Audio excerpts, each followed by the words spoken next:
आपके साथ मैं हूं सुरभि शर्मा। नमस्कार, मैं हूं अमित पालित। सुबह के 9 बजे हम आपके लिए लेकर आए हैं 9 बजे 9 बड़ी खबर और आपको दिखाएंगे देश के कितने शहरों में आज पहुंचने वाली है कोरोना की वैक्सीन। सुप्रीम कोर्ट के आदेश के बाद भी कैसे बरकरार है किसानों का जिद, और साथ ही बताएंगे आपके घर से कितनी दूर है बर्ड फ्लू का वायरस।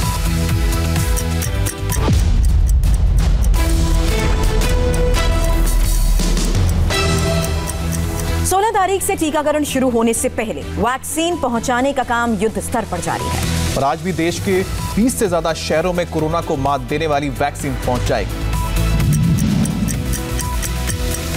कोरोना को मात देने का हथियार तैयार है। कल तड़के पुणे के सीरम इंस्टीट्यूट से वैक्सीन भेजने का सिलसिला शुरू हुआ है। वो आज और कल दिन भर चलता रहेगा, क्योंकि कोरोना के खिलाफ फाइनल जंग की तारीख 16 जनवरी मुकर्रर की गई है और लक्ष्य है कि टीकाकरण की शुरुआत से 48 घंटे पहले वैक्सीन की खेप हर सेंटर में पहुंच जानी चाहिए। अब आपको नक्शे के जरिए बताते हैं कि अब तक कहां-कहां वैक्सीन पहुंच गई है और आज कहां-कहां वैक्सीन पहुंचने वाली है। कोरोना वैक्सीन की 55 लाख डोज पुणे के सीरम इंस्टीट्यूट से निकलकर दिल्ली, चेन्नई, कोलकाता, गुवाहाटी, शिलोंग, अहमदाबाद, हैदराबाद, विजयवाड़ा, भुवनेश्वर, पटना, बेंगलुरु, लखनऊ और चंडीगढ़ में पहुंच चुकी है। इस लिस्ट में आज 20 से ज्यादा शहरों के नाम और जुड़ जाएंगे। कोरोना को मात देने वाली वैक्सीन आज राजस्थान, गोवा, जम्मू कश्मीर, छत्तीसगढ़, मिजोरम और मुंबई पहुंच जाएगी। देश में अगर कोरोना ने कहीं सबसे ज्यादा कहर मचाया तो वो शहर था मुंबई। ऐसे में मुंबई महानगर पालिका ने वैक्सीन आने के बाद में वैक्सीनेशन के लिए पूरी तैयारी कर रखी है।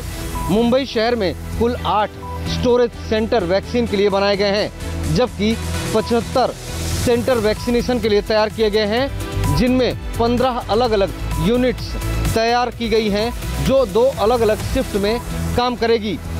इन यूनिट्स में सभी लोगों को बाकायदा ट्रेनिंग दी गई है कि वो किस तरह से काम करेंगे, किस तरह से वैक्सीनेशन के कार्य को अंजाम देंगे। वैक्सीनेशन को लेकर पूरे देश में तैयारी है, लेकिन महाराष्ट्र में वैक्सीनेशन को लेकर सरकार सबसे ज्यादा अलर्ट है। ऐसा इसलिए है क्योंकि महामारी ने सबसे ज्यादा नुकसान महाराष्ट्र और इसकी राजधानी मुंबई को पहुंचाया है। इसलिए यहां पहले ही दौर में बड़े पैमाने पर स्वास्थ्य कर्मियों को टीका लगाने की योजना है। आज पुणे के सीरम इंस्टीट्यूट से वैक्सीन लेकर डीप फ्रीजर वाले ट्रक मुंबई पहुंचेंगे। मुंबई के कंजूर मार्ग में 1 करोड़ डोज रखने की क्षमता का कोल्ड स्टोरेज सेंटर बनाया गया है, जबकि परेल के कोल्ड स्टोरेज में 10 लाख डोज रखने की व्यवस्था है। मुंबई में 1,26,000 हेल्थ वर्कर और 1 लाख फ्रंट लाइन वर्कर के नाम वैक्सीन ऐप पर रजिस्टर्ड किए जा चुके हैं। पूरी दुनिया की निगाहें हिंदुस्तान पर है, क्योंकि आबादी के लिहाज से ये मिशन काफी महत्वपूर्ण है। लंबे वक्त से तैयारियां की जा रही हैं, कई राउंड के ड्राई रन करवाए गए हैं और अब बारी असली परीक्षा की है। देश में जिन 2 वैक्सीन को मंजूरी मिली है वो पूरी दुनिया में सबसे सस्ती हैं और वैक्सीन बनाने वालों का भी दावा है कि सस्ती होने के बावजूद देसी वैक्सीन असरदार है। अब देखना होगा कि कितने जल्दी ये आम लोगों तक पहुंचता है। कोरोना के टीकाकरण का अभियान तो 16 जनवरी से शुरू होगा, लेकिन इस रास्ते में पहाड़ जैसी चुनौतियां थी, जिन्हें पार करते हुए देश न सिर्फ वैक्सीन तक पहुंचा है, बल्कि अच्छी बात यह है कि अभी देश में 2 वैक्सीन को ही मंजूरी मिली है। वो दोनों ही दुनिया में सबसे सस्ती है। अच्छी बात यह है कि अभी कतार में और भी कई वैक्सीन हैं। 4 बड़े स्टोर्स हैं जिनमें ये वैक्सीन आ रही है, जो भारत सरकार के हैं। उनको हम GMSD कहते हैं। करनाल में, कलकत्ता में, चेन्नई में और मुंबई में। हर राज्य में एक न एक रीजनल वैक्सीन स्टोर है। These are all temperature controlled stores. लेकिन कुछ राज्य हैं, बड़े राज्य, जहां एक से ज़्यादा हैं। भारत सरकार ने सीरम इंस्टीट्यूट से वैक्सीन की 110 लाख डोज ली है। सीरम इंस्टीट्यूट की वैक्सीन कोविशील्ड की कीमत 200 रुपए प्रति डोज है। वहीं भारत बायोटेक की कोवैक्सीन की भी 55 लाख डोज का ऑर्डर दिया गया है। कोवैक्सीन की कीमत करीब 206 रुपए प्रति डोज है। हालांकि बाजार में जब ये वैक्सीन आएगी तो इसकी कीमत ज्यादा होगी। सीरम इंस्टीट्यूट के मुताबिक मार्केट में उसकी वैक्सीन की प्रति डोज 1000 रुपए में बिकेगी। आम आदमी को तो ये फ्री में मिलने वाली है सरकार से, क्योंकि हम 200 रुपये में सबसे दुनिया की मोस्ट अफोर्डेबल वैक्सीन है। कोई भी दूसरी वैक्सीन इंडिया में किसी और देशों में इतनी सस्ते में नहीं ऑफर हुई है गवर्नमेंट को। वो वैक्सीन गवर्नमेंट फ्री देगी आम आदमी को और गरीब को, और जो प्राइवेट मार्केट में जिसको लेना है हॉस्पिटल से, स्टॉकिस्ट से, केमिस्ट से, उनको 1000 रुपया देना पड़ेगा। भारत में कोविशील्ड और कोवैक्सीन के अलावा कई विदेशी वैक्सीन भी बाजार में आ सकती है। अमेरिकी कंपनी फाइजर भारत में 1431 रुपए में वैक्सीन बेचेगी। मॉडर्ना कंपनी की वैक्सीन की कीमत 2348 से 2715 रुपए की होगी। चीनी कंपनी सिनोफार्म की वैक्सीन 5650 रुपए में मिलेगी। रूस की कंपनी सिनोवैक की वैक्सीन 1027 रुपए में मिलेगी और नोवावैक्स की वैक्सीन 1114 रुपए में मिलेगी। हाल के दिनों में देश में वायरस का कहर कम हुआ है और अब वैक्सीनेशन शुरू होने से कोरोना से जंग जीतने की उम्मीद बढ़ गई है। नए कृषि कानून को खत्म करने की जिद पर अड़े किसानों ने सुप्रीम कोर्ट की कमेटी से बात करने से भी इनकार कर दिया है। और दिल्ली के बॉर्डर पर डटे किसानों ने देश की सबसे बड़ी अदालत की कमेटी को कृषि कानून का समर्थक बता दिया। किसान पहले सरकार की नहीं सुन रहे थे, अब कह रहे हैं कि सुप्रीम कोर्ट की भी नहीं सुनेंगे। किसान संगठनों ने देश के सर्वोच्च न्यायालय पर भी बड़ा आरोप लगाते हुए यहाँ तक कह दिया कि सुप्रीम कोर्ट भी सरकार की मदद कर रही है और कमेटी का गठन सरकार को बचाने के लिए किया गया है। मंगलवार को कृषि कानून और किसान प्रदर्शन पर सुनवाई करते हुए सुप्रीम कोर्ट ने तीनों कृषि कानूनों पर रोक लगा दी। कोर्ट ने 4 सदस्यों की एक्सपर्ट कमेटी का गठन किया। किसान संगठनों की समस्या सुन एक्सपर्ट कमेटी 2 महीने में रिपोर्ट देगी। चीफ जस्टिस ऑफ इंडिया की अध्यक्षता वाली 3 जजों की बेंच ने किसानों से बात करने के लिए जो कमेटी बनाई है उसमें कृषि अर्थशास्त्री अशोक गुलाटी, भारतीय किसान यूनियन के अध्यक्ष भूपेंद्र सिंह मान, कृषि वैज्ञानिक प्रमोद जोशी और महाराष्ट्र किसानों के शेतकारी संगठन के अनिल घनवत शामिल हैं। लेकिन ये कमेटी किसान संगठनों को कबूल नहीं है। हमें ये पूरा विश्वास था अपने चीज के ऊपर कि सुप्रीम कोर्ट के जरिए गवर्नमेंट अपने कंधे से बोझ को हटाकर सुप्रीम कोर्ट के जरिए कमेटी बनाने जा रही है, जिसका हमने आपत्ति की, विरोध किया।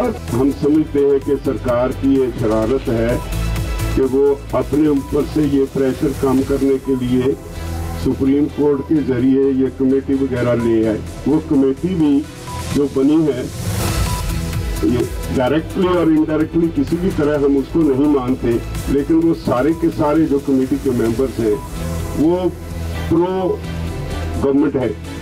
सारे वो लोग हैं जो अब तक सरकार के कानूनों को सही ठहराते रहे हैं। किसान जिद पर अड़े हैं। वो पहले सरकार के साथ कृषि कानूनों पर न तो पॉइंट बाय पॉइंट चर्चा करना चाहते थे, न उन्हें कृषि बिल पर स्टे चाहिए और न ही सुप्रीम कोर्ट की कमेटी मंजूर है। इस बीच कमेटी के गठन के बाद उसके सदस्यों ने कहा कि उनकी रिपोर्ट किसानों के हित की रिपोर्ट होगी और वो किसी पार्टी या संगठन से जुड़े हुए नहीं हैं। ऐसा तो कहना गलत है, क्योंकि अशोक गुलाटी जी है वो तो कोई पॉलिटिकल लीडर नहीं है या वो किसी संगठन से जुड़े भी नहीं है, तो वो CSCP के चेयरमैन रह चुके हैं। हमारी भी कुछ राय है, हम तो पहले से निष्पक्ष रहे, किसी पार्टी के बाजू में हमने कभी काम नहीं किया, बस किसानों के हित में काम किया है और अभी भी जो कुछ भी होगा वो सभी किसानों के हित में होगा। कमेटी को 10 दिनों के अंदर पहली बैठक करनी है और 2 महीने में रिपोर्ट देनी है, लेकिन किसानों की जिद को देखकर लग रहा है कि वो रास्ता निकालने की कोई गुंजाइश रखना नहीं चाहते।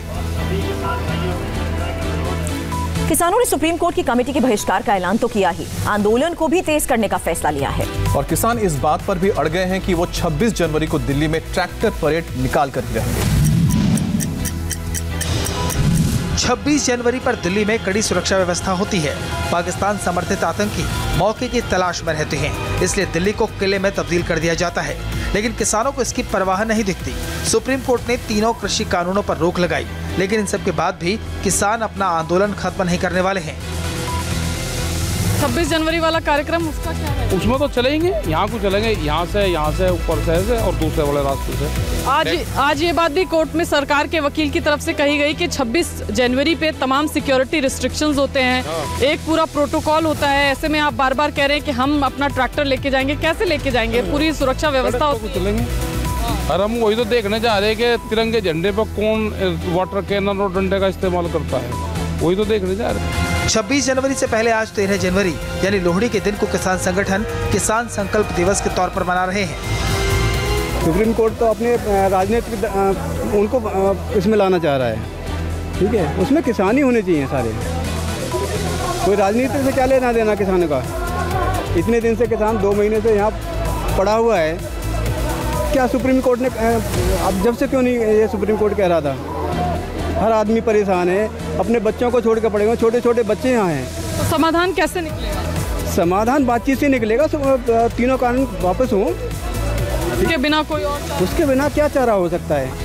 दूसरी तरफ सुप्रीम कोर्ट के फैसले के 1 घंटे के अंदर ही हरियाणा के सीएम मनोहर लाल खट्टर और डिप्टी सीएम दुष्यंत चौटाला केंद्रीय गृह मंत्री अमित शाह से मिलने पहुंचे, जिसके बाद खट्टर ने किसानों से आंदोलन खत्म करने की अपील की। जब क्योंकि सुप्रीम कोर्ट ने ये बात अपने ओर ले ली है, तो उसमें से निश्चित रूप से किसानों का अब कोई अर्थ बनता नहीं है, और किसानों को जो भी लोग हैं जहाँ से भी प्रदर्शन करने के लिए आए हैं, उनको अपना धरना ही उठाना चाहिए, और कुल मिलाकर आगे की कार्रवाई के लिए सबको अपने अपने हिसाब से अपनी बातचीत करनी। जो सुप्रीम कोर्ट का निर्णय हुआ है, ये हमारी इच्छा के विरुद्ध हुआ है।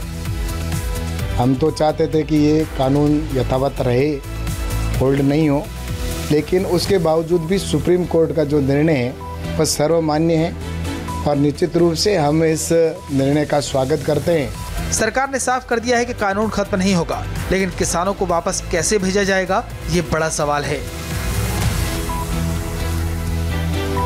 कोरोना महामारी के बीच इस बात से राहत मिली कि वैक्सीन देश के कोने कोने में पहुंच रही है, लेकिन बर्ड फ्लू के प्रकोप ने चिंता बढ़ा दी है। दिल्ली, हिमाचल और राजस्थान में पिछले 24 घंटे में 900 पक्षियों की मौत हुई है।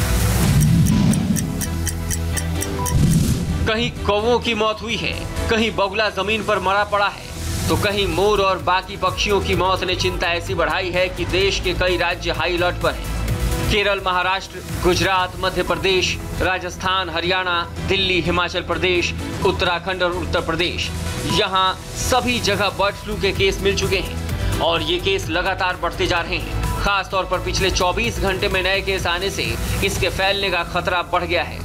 दिल्ली में एक बार फिर से कुछ पक्षियों की मौत हुई है। हिमाचल प्रदेश और राजस्थान में भी पक्षियों के कंकाल मिले हैं। झारखंड और उत्तर प्रदेश में भी पक्षियों की मौत नहीं थमी है। उत्तराखंड के देहरादून, ऋषिकेश और कोटद्वार में 300 कौवों की मौत हुई है। पक्षियों की मौत को देखते हुए केंद्र सरकार ने इन राज्यों के लिए एडवाइजरी जारी की है। प्रभावित इलाकों में PPE किट और टेस्टिंग प्रोटोकॉल को पालन करने का आदेश दिया गया है। मुंबई और दिल्ली में कबूतरों पर नजर रखी जा रही है। इन कबूतरों को कॉमन पिजन या जंगली कबूतर कहा जाता है। इन्हें ब्लू रॉक पिजन भी कहते हैं। ये शहरों की जिंदगी में ऐसे घुल मिल गए हैं कि ये कहीं भी जा सकते हैं और बीमारी फैला सकते हैं। कबूतर, वाइल्ड एनिमल सब मर रहे हैं। ये सबसे डेडली वायरस है, एवियन इन्फ्लुएंजा वायरस नाम का। लोगों ने अपनी अपनी खुद की सुरक्षा करना है और उनके विष्टा वगैरह से दूर रहना है। विष्टा, उनकी जो विष्टा है बर्ड्स की, इन्फेक्टेड बर्ड की, वो सबसे डेंजरस है। उसी से फैल सकता है कोई भी बीमारी। जैसा कि आप दाना डालते हैं कबूतरों को, तो आपके हाथ प्रॉपरली सैनिटाइज करना चाहिए, हैंड ग्लोव्स यूज़ करना चाहिए, मास्क यूज़ करना चाहिए। इसका खतरा इंसानों तक पहुंचने की आशंका बढ़ गई है, क्योंकि ये पक्षी आपके घर की बालकनी, छत या दीवार के किसी कोने में घोंसले बनाकर रहते हैं। अगर हम बर्ड्स के संपर्क में आते हैं जिनको की बर्ड फ्लू है, तो हमें फैलने की ज्यादा संभावना है। कबूतरों के बीच से होता है, लेकिन वो फंगल इन्फेक्शन होता है। पटना में इंडिगो एयरलाइंस के स्टेशन मैनेजर की हत्या से सियासत गर्मा गई है। तेजस्वी यादव ने नीतीश सरकार पर निशाना साधते हुए कानून व्यवस्था पर गंभीर सवाल उठाया। कल शाम पटना के पौष शास्त्री नगर इलाके के कुसुम विला अपार्टमेंट के बाहर बदमाशों ने कार में बैठे इंडिगो एयरलाइंस के स्टेशन मैनेजर रुपेश कुमार पर कम से कम 6 राउंड गोलियां चलाईं, जिससे उनकी मौत हो गई। बड़ी हस्तियों के साथ तस्वीरें खिंचवाने के शौकीन रुपेश कुमार की पटना में सरेआम हत्या के बाद विपक्षी दलों ने कानून व्यवस्था को लेकर नीतीश सरकार पर हमले शुरू कर दिए हैं। आरजेडी नेता तेजस्वी यादव ने कहा कि बिहार में अब अपराधी ही सरकार चला रहे हैं। सत्ता संरक्षित अपराधियों ने पटना में एयरपोर्ट मैनेजर रुपेश कुमार सिंह की उनकी आवास के बाहर गोलियां मारकर उनकी हत्या कर दी। वो मिलनसार और मददगार स्वभाव के धनी थे।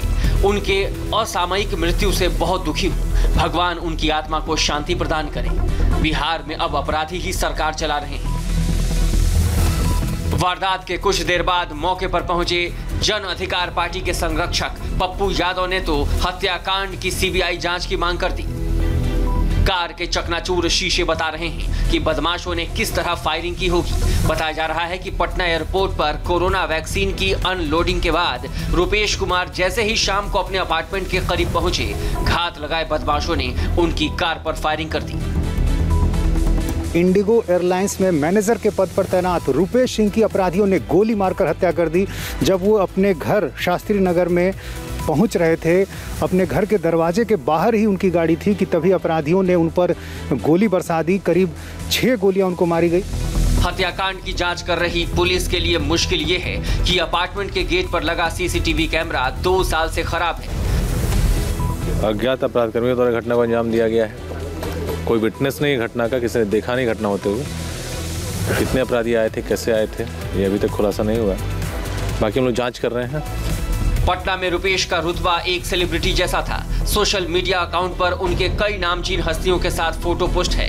बताया जाता है कि छपरा के सारण के रहने वाले रुपेश राजनीति में भी आना चाहते थे। पिछले चुनाव में उन्हें किसी राजनीतिक दल ने टिकट भी ऑफर किया था। हालांकि बाद में उन्होंने अपना इरादा बदल दिया था। नागपुर में दुकानदारों के लालच और नगरपालिका की लापरवाही ने एक घर का चिराग बुझा दिया। पतंग उड़ाने के लिए इस्तेमाल होने वाले मांझे ने स्कूटी सवार एक युवक की जान ले ली।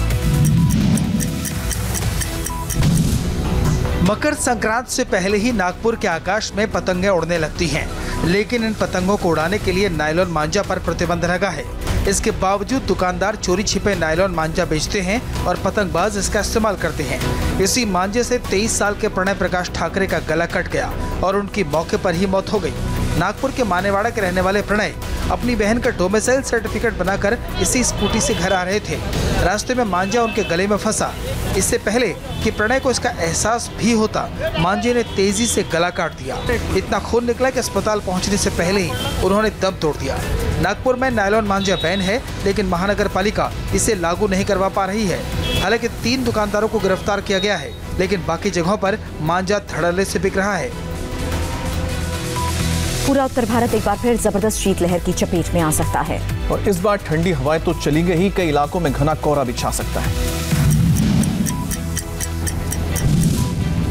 उत्तर भारत के कुछ शहरों में तो न्यूनतम तापमान 2 डिग्री तक जा सकता है। इसे देखते हुए मौसम विभाग ने ऑरेंज अलर्ट जारी कर दिया है। अगले 5 दिन सड़क पर निकलने वालों को बेहद सावधान रहने की जरूरत होगी, क्योंकि ठंड के साथ कोहरा दोहरी मुसीबत बन सकता है। दिल्ली, पंजाब, हरियाणा, चंडीगढ़, यूपी और उत्तराखंड के ज्यादातर हिस्सों में मौसम का कहर देखने को मिलेगा। उत्तर भारत में शीतलहर की वजह से पहाड़ों पर हो रही बर्फबारी, खास तौर पर जम्मू कश्मीर की पहाड़ियों पर हुई बर्फबारी ने शीतलहर की धार तीखी कर दी है। खराब मौसम के बीच हालातों से निपटने की तैयारी भी चल रही है। लद्दाख में रास्ते से बर्फ हटाने के काम में स्नो कटर मशीनों का इस्तेमाल हो रहा है। इसी तरह जम्मू कश्मीर के पुंछ में भी बर्फ हटाने का काम जोरों पर है। इस सब के बीच एयरफोर्स से जम्मू कश्मीर और लद्दाख में बड़ा ऑपरेशन चलाकर बर्फ के बीच फंसे 286 टूरिस्ट को एयरलिफ्ट किया गया। हिंदुस्तान के बाद अब यूरोप और एशिया के दूसरे देशों का हाल देखिए, जहां इटली में इतनी बर्फबारी हुई कि चर्च की पूरी छत कई फीट बर्फ में जम गई। बर्फ की इस मोटी चादर को हटाने के लिए एयर फाइटर्स की टीम को बुलाना पड़ा। रस्सी लगाई गई, रस्सी की मदद से बर्फ को छत से नीचे गिराया गया। स्पेन में तो ठंड ने 50 साल का रिकॉर्ड तोड़ दिया है। बर्फ हटाने के लिए यहां आर्मी को बुलाना पड़ गया। पिछले कई दिनों से यूरोप के ज्यादातर देशों का यही हाल है। हर तरफ बर्फ ही बर्फ दिखाई देती है। आलम यह है कि पिछले 7 दिनों में ही सड़कों और घरों से बर्फ हटाने के लिए इसी तरह के 200 से ज्यादा ऑपरेशन चलाने पड़े और फिलहाल इस ठंड से राहत मिलने के आसार नहीं है। डोनाल्ड ट्रंप पर महाभियोग की कार्रवाई चलेगी या नहीं, इसे तय करने के लिए आज हाउस ऑफ रिप्रेजेंटेटिव में वोटिंग होगी। इस बीच अमेरिका के उपराष्ट्रपति ने कहा है कि वो संविधान संशोधन करके डोनाल्ड ट्रंप को हटाने के पक्ष में नहीं है। डोनाल्ड ट्रंप ने कहा है कि वो देश के मूड को भांप रहे हैं और देश में बहुत गुस्सा है। अमेरिकी संसद भवन में हुई हिंसा के लिए प्रतिनिधि सभा के डेमोक्रेट सांसदों ने राष्ट्रपति डोनाल्ड ट्रंप को जिम्मेदार मानते हुए उन पर महाभियोग प्रस्ताव पेश किया है। अमेरिकी कांग्रेस में डेमोक्रेट सांसदों की मेजॉरिटी है। आज इस बात पर मतदान होगा कि ट्रंप पर महाभियोग चलाया जाए या नहीं। अगर ये प्रस्ताव पारित हो जाता है तो ट्रंप पहले रिपब्लिकन राष्ट्रपति होंगे जिन्हें 2 बार महाभियोग का सामना करना पड़ा। हालांकि ट्रंप को अब अपनी पार्टी का साथ मिलता दिख रहा है और इस प्रस्ताव का विरोध करते हुए रिपब्लिकन सांसद एलेक्स मूने ने कहा कि सदन को इसे नामंजूर कर देना चाहिए। वहीं खुद डोनाल्ड ट्रंप ने महाभियोग को खतरनाक ठहरा दिया है।